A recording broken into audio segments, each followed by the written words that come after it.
Welcome to మామా truck blogs. ఇప్పుడే మనకైతే కాల్ అయితే వచ్చింది. మనం ఇప్పుడైతే హైదరాబాద్ ఔటర్ రింగ్ రోడ్ మీద అయితే ఉన్నాం. ఇప్పుడు మనకి మేడ్చల్ నుంచి లోడింగ్ అయితే ఉందని చెప్పారు, కానీ ఎక్కడికి అనేది ఏం లోడ్ అనేది అయితే ప్రస్తుతానికి అయితే ఏం చెప్పలేదు. మనం అక్కడికి వెళ్తే అన్న వాళ్ళు మరి ఫస్ట్ అయితే వెహికల్ అయితే రండి, మేము ఎక్కడికో లోడ్ అయితే చెప్తామని చెప్పేసి అన్న వాళ్ళు అయితే అన్నారు. ప్రస్తుతం మనం అయితే ఇప్పుడు తొందరగా ఔటర్ రింగ్ రోడ్ దిగేసి ఫుడ్ పార్సల్ తీసేసుకొని మనం కంపెనీకి అయితే వెళ్ళిపోదాం. అక్కడికి వెళ్ళిన తర్వాత ఏం లోడ్ అనేది మీకు వీడియోలో అయితే నేను చూపిస్తాను.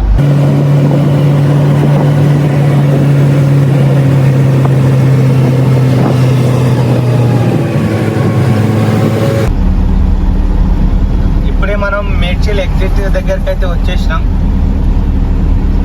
ఇప్పుడైతే మనం ఔటర్ రింగ్ రోడ్ దిగేసి మన పాయింట్కి అయితే వెళ్ళిపోదాం.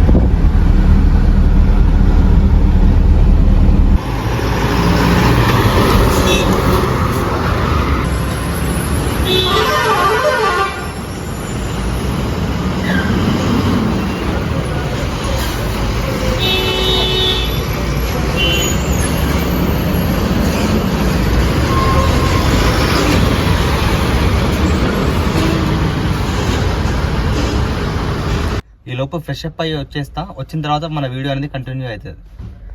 ఈ గోడౌన్ అంతా టాటా సాల్టే ఉంటుంది. దీంట్లో మొత్తం టాటా సాల్ట్లో టూ త్రీ వేరియంట్స్ అయితే ఉంటాయి దీంట్లో. ఇప్పుడే మన బండ్లో అయితే సాల్ట్ అయితే లోడ్ అవుతుంది.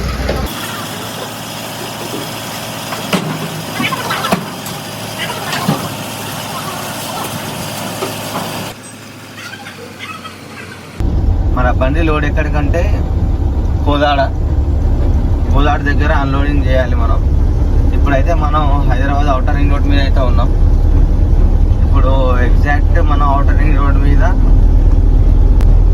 చీరాల ఎగ్జిట్ తర్వాత విజయవాడ హైవే దగ్గర మనం ఔటర్ రింగ్ రోడ్ దిగేసి స్ట్రైట్గా ఒకే రోడ్డు కోదాడకి మనం మేడ్చల్ నుంచి అయితే బయలుదేరినాం. ప్రజెంట్ ఇప్పుడు హైదరాబాద్ ఔటర్ రింగ్ రోడ్ మీద అయితే ఉన్నాం. ఇక్కడ నుంచి మనము మేడ్చల్ నుంచి మనం బయలుదేరినాం కాబట్టి ఎగ్జిట్ నెంబర్ 11 దగ్గర విజయవాడ హైవే దగ్గర అయితే మనం దిగాలి. అక్కడ దిగి మనం కోదాడ అనేది మనకి అప్రాక్సిమేట్లీగా ఒక 130 కిలోమీటర్స్ అయితే ఉంటుంది. కోదాడకి వెళ్ళిన తర్వాత మన బండి అయితే ఏ విధంగా అన్లోడ్ అవుతుంది అనేది మన వీడియోలో అయితే తెలుసుకుందాం.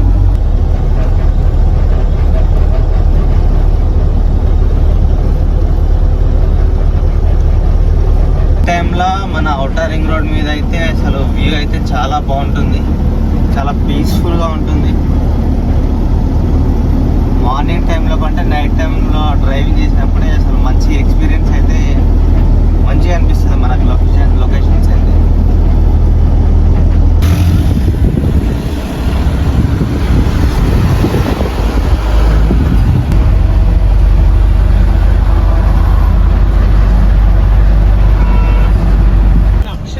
విజయవాడ బైపాస్ నుంచి ఇప్పుడు కిందికి వెళ్తుంది కదా రోడ్డు, నల్గొండ గుంటూరుకి వెళ్ళాలంటే ఈ రోడ్ సైడ్ నుంచి వెళ్ళాలి. ఇక్కడ ఫ్లైఓవర్ అనేది దిగి అక్కడ నుంచి రైట్ సైడ్ తీసుకోవాలి. మనం అయితే ఇప్పుడు మనం వెళ్ళేది ఇప్పుడు విజయవాడ హైవే కోదాడ కాబట్టి మనం అయితే ఇప్పుడు స్ట్రైట్ గా వెళ్తున్నాం. ఇదైతే నాగర్పల్లి అన్నది. ప్రజెంట్ అయితే ఇప్పుడు మన నాగర్పల్లి ఫ్లైఓవర్ అయితే దాటుతున్నాం. శివమాల మాలలు వేసిన భక్తులు అయితే పాదయాత్రగా చెరువుగట్టుకు అయితే వెళ్తున్నారు. దాటిన తర్వాత మనకి కోర్లపాడు టోల్ గేట్ అయితే వస్తుంది. ఈ టోల్ గేట్ దాటిన తర్వాత మనకి కోదాడ అయితే నియర్లీ 40 కిలోమీటర్స్ 50 కిలోమీటర్స్ అని చెప్పారు. 60 కిలోమీటర్స్ అయితే వస్తుందని చెప్పారు.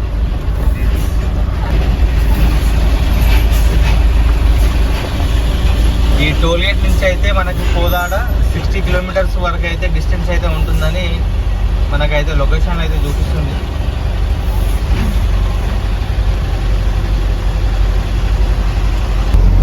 ఇప్పుడే మనం కోర్లపాక టోల్ గేట్ అయితే దాటినాం. ముందర ఇక్కడ నా హోటల్ దగ్గర ఆగేసి మనకి తిరిగి అయితే కోదాడకైతే బయలుదేరాం.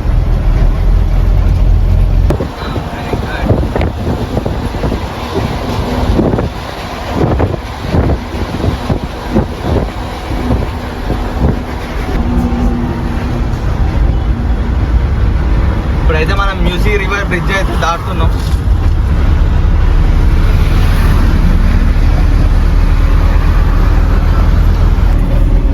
ఇప్పుడే మనం అయితే సూర్యాపేట అయితే వచ్చేసినాం. ఇది జనగాం హైవే. ఇది ఇక్కడ నుంచి అయితే మనం వరంగల్కి సిద్దిపేటకి అయితే ఇక్కడ నుంచి అయితే వెళ్ళొచ్చు ఈ హైవే నుంచి.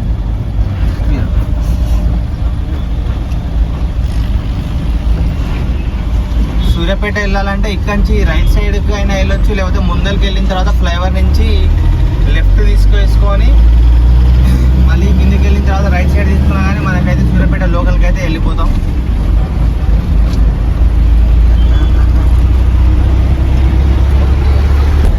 సూర్యాపేట లోకల్కి వెళ్ళాలంటే ఇక్కడ నుంచి మనం లెఫ్ట్ సైడ్ వెళ్తే సూర్యాపేట లోకల్కి అయితే వెళ్ళిపోతాం. మనం వెళ్ళేది కోదాడ కాబట్టి మనం అయితే ఇప్పుడు స్ట్రైట్ వెళ్ళాలి. ఈ ఫ్లైఓవర్ ఎక్కాలి. ఫ్లైఓవర్ ఎక్కి ఇంకా ముందుకు వెళ్ళిన తర్వాత ఖమ్మం బైపాస్ అయితే వస్తుంది. లెఫ్ట్ సైడ్ వెళ్తే ఖమ్మం వెళ్తాం, స్ట్రైట్ వెళ్తే మనం కోదాడ అయితే వెళ్తాం.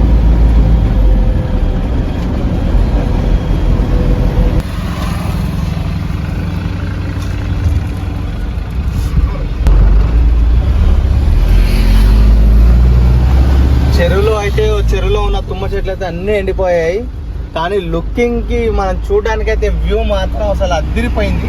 ఒకసారి విజువల్స్లో అయితే మనం చూసుకోవచ్చు.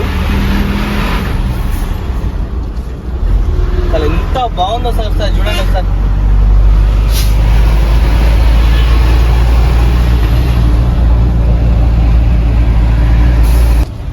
ఇప్పుడే మనం బైపాస్ నుంచి అయితే కోదాడ సెంటర్లోకి అయితే కోదాడ ఎంట్రన్స్లో ఉన్నాం. మనం ఇప్పుడు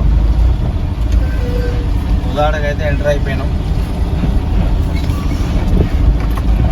మన అన్లోడింగ్ పాయింట్ వచ్చేసి ఇక్కడ నుంచి అయితే ఒక 2 కిలోమీటర్స్ అయితే చూపిస్తుంది మ్యాప్స్లో.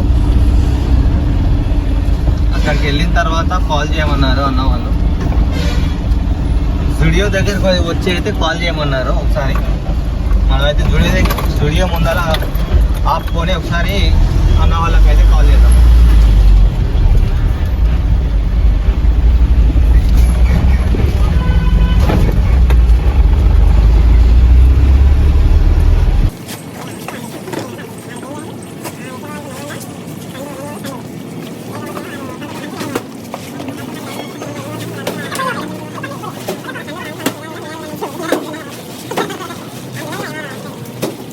లోన్లో అయితే 20 బ్యాగులు అయితే షార్టేజ్ అయితే వచ్చింది.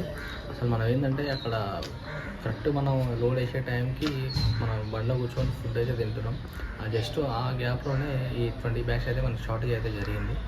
అందువల్ల మనం ఏం చేస్తున్నామంటే ఇక్కడ అసలు ఏ విధంగా జరిగింది, అందువల్ల ఇక్కడే కంపెనీలోనే మిస్టేక్ జరిగిందేమో అని చెప్పేసి మనం కూడా ఎమ్మటే అనుకోవద్దు. కాబట్టి ఈ డిస్ట్రిబ్యూటర్ దగ్గరనే ఇక్కడే ఉండి సీసీ కెమెరాలలో చెక్ చేసుకున్న తర్వాతనే మనం ఫైనలైజ్ చేసుకొని 20 బ్యాగ్స్ షార్టేజ్ వచ్చినాయని చెప్పేసి మనమైతే మన ట్రాన్స్పోర్టర్కి అయితే చెప్పడం జరిగింది. చెప్పిన తర్వాత వాళ్ళు నెక్స్ట్ ట్రిప్లో వాళ్ళు కూడా రెక్టిఫై చేసుకున్న తర్వాత అవును 20 బ్యాగ్స్ అయితే షార్టేజ్ వచ్చినాయని చెప్పేసి వాళ్ళు కూడా అన్నారు. దాని తర్వాత నెక్స్ట్ ట్రిప్లో మనకి 20 బ్యాగ్స్ అయితే మన బండిలోనే వేసి వాళ్ళకి పంపించారు.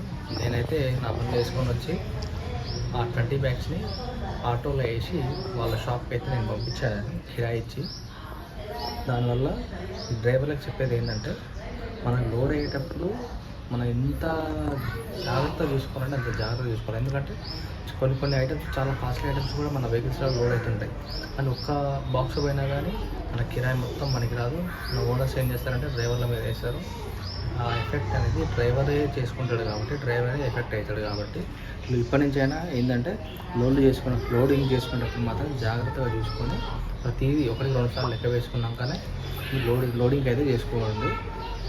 ఈ విధంగా చేయడం వల్ల అయితే ఎలాంటి ఇబ్బంది పడకుండా మనం అన్లోడింగ్ అయితే చేసుకోవచ్చు. ప్లీజ్ సబ్స్క్రైబ్ టు మామ ట్రక్ వ్లాగ్స్.